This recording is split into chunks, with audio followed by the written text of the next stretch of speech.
తిరుమలలో కొలువైన కలియుగ దైవం శ్రీ వెంకటేశ్వర స్వామి వారి ఆలయం వద్ద ఉన్న ఉండి తిరుమల ఉండిగా సుప్రసిద్ధం.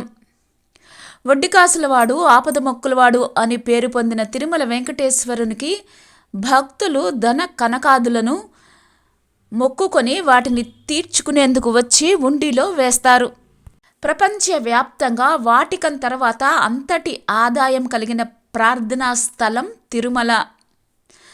తిరుమలలో వడ్డికాసులవాడు ఆపద మొక్కులవాడు వంటి పేర్లు ధనరూపంగా ఆయన హుండీలో మొక్కు చెల్లించుకోవడాన్ని సూచిస్తాయి. శ్రీనివాసుడు పద్మావతీ దేవిని వివాహం చేసుకునేందుకు తన వద్ద డబ్బు లేకుంటే పెళ్లి ఖర్చుల కోసం ఇక్కట్లు పడ్డాడు. లక్ష్మీదేవిని వైకుంఠంలో విడిచి రావడంతో ఆయనకు సంపద లేకపోయింది.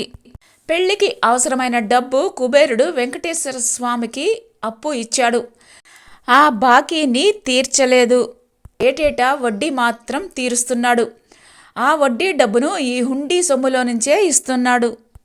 ఆపదలు వచ్చినప్పుడు మొక్కులు మొక్కుకుంటే ఆపదలను తీరుస్తాడు. ఒంటిపై వేసుకుని వచ్చిన బంగారం సొమ్ముతో ఉన్న పళ్ళంగా పర్సు మొత్తం హుండీలో వేసేయడాన్ని నిలువు దోపిడీ అంటారు. శంకరాచార్యుల వారు తిరుమల యాత్రలో శ్రీవారి హుండీ కింద శ్రీచక్రాన్ని ప్రతిష్ఠించారు. కొప్పెర అంటే మూతి వెడల్పుగా ఉండే లోహపాత్ర. హుండీ గబగబా నిండిపోవటంతో పెద్ద గంగాళంలో ఉండే పాత్రను హుండీలాగా తెల్లటి గుడ్డ అడుగున భాగంలో ఉంచుతారు. ఆ హుండీ పాత్రను కొప్పెర అంటారు. శ్రీవారి ఆలయంలో ఈ కొప్పెరలను హుండీలుగా వాడతారు. కొంతమంది వంశపారంపర్యంగా ఆ హుండీల దగ్గర పనిచేయటం, హుండీలు నిండిన వెంటనే వాటిని అలాగే మోసుకొని తిరుమలలోని హదీరాంజీ మఠానికి తీసుకురావడం జరిగేది. పూర్వం ఈ మఠంలో హుండీ డబ్బును లెక్కించేవారు. ఈ హుండీల దగ్గర పనిచేసే వాళ్ళని కొప్పెరవాళ్ళని, వాళ్ళు నివసించే పల్లెకు కొప్పెరవాండ్ల పల్లి అని పేరు.